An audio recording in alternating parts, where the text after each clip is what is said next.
Welcome to 50 Nights of Fright. I'm Tommy. That's Christian. Today we're discussing Wishmaster.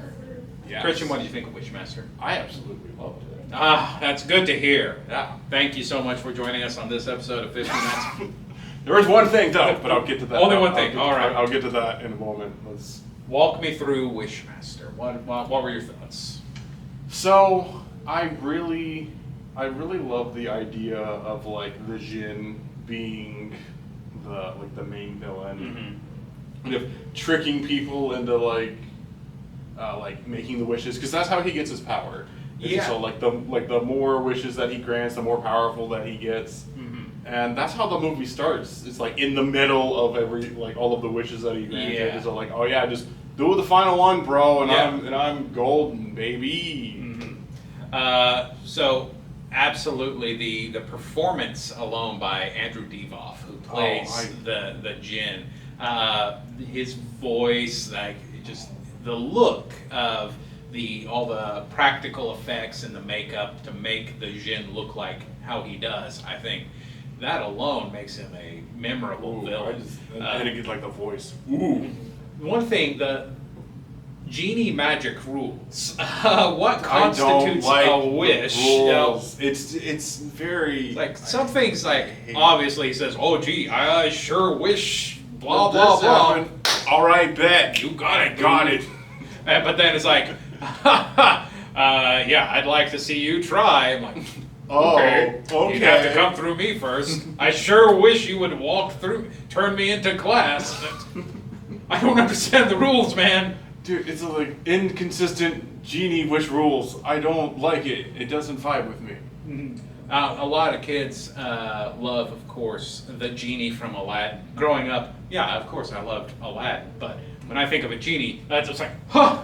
Consistent No. guidelines Yeah, of how I need- these work. I need rules. It's like, I wish you would give me a written handbook of all the genie rules that I could read. Monkey's paws at least make sense. Yeah. Was there a particular wish in here that stands out to you? Like, what's the most haunting part of the movie? If we're talking like most haunting, I would have to probably go with like that woman in the clothing store. Oh yes. Where she gets turned into the mannequin. It's like, because I want to be beautiful forever. Like, okay, I wouldn't really say a mannequin would be beautiful forever either. Yeah. Because But plastic will eventually deteriorate. Right, but then So- just having because she's still alive in that, right? So just forever trapped in that. Mannequin, yeah. I think for me, it's definitely the pharmacist, played by Reggie Bannister, known for his roles in the Phantasm films. He just gets those cancer cells just bubbling up. And Yeah. it's really gross. Do you really, what you said about that guy, you really want that to happen? Yeah, you really want Bet I do. All right. Yeah. Gotcha, brother. the Jinn being like, you want that? You wish that? Okay, give me a cigarette. What I feel like is very unfortunate, and there's two of them that are the very why does that even count? And funny enough, they're both guards. And so that's the irony in that situation. Both of them are guards. We're gonna have to go with good old Tony. Tony Todd, yes. Tony Todd. That they disrespected him. Oh my lord. Well, Would you like to escape this life, even for a little? Sure. Yeah, the connection there, would you like to escape? All right. All right, Houdini did it in this amount of time. Genie logic. So Wishmaster definitely acts kind of like the Expendables of horror, because you have Robert Englund at the beginning. Yes. You have Ted Raimi.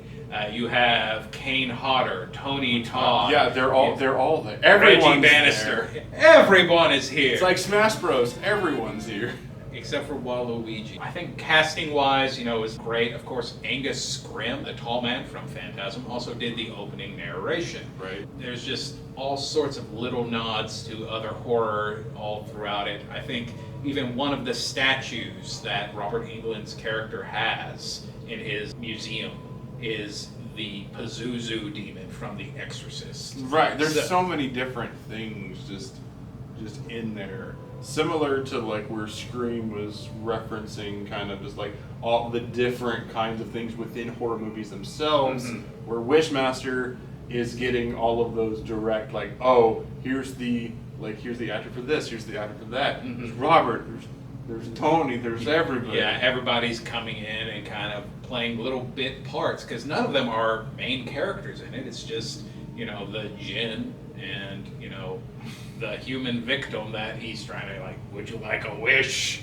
Right. And speaking of that, our main pro tag, she is absolutely straight up first wish. All right, off yourself. Bang. Bam. I'll give you this one for free. That hurt like hell. I bet. He's like, my guy. So she was not messing around whatsoever. She was direct and trying to let's just get rid of you right now. I think that's the best way to try and get around the rules. Like, she knows horror movie rules for sure. So I ain't falling for that.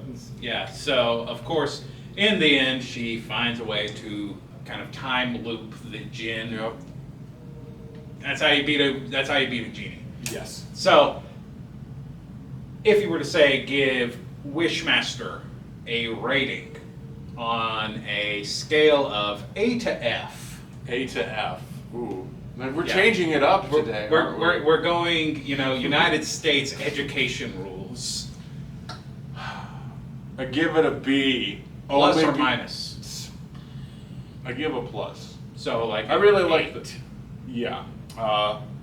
Only because, well, wait. If we're doing that, then I give A minus. So a 9. Yeah. So only because of inconsistent genie rule law, whatever we want to call it. But yeah, I would have to go with my A minus or my 9 for Wishmaster. I absolutely love it though. This is probably one of my favorite movies on this whole entire list that I've watched. So you would say it didn't hurt like hell. No, never. All right.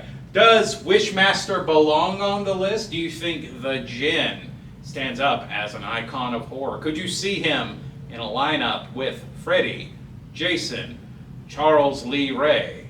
Right. So I could definitely. I'm trying to think of like tiers of where he could potentially fall under. I would say that he's probably B tier, but like very high B tier. High B tier. Yeah, he's not like up with Jason and Freddy and all of them, but He's put him on the same level as, like, say, the Goon. Yeah, the Goon. The Gill Man. I still goon in 3D till this day. Thank you so much for joining us on this episode of 50 Nights of Fright. That was Christian. I was Tommy. That was Wishmaster. Be sure to tune in tomorrow where we're covering Final Destination.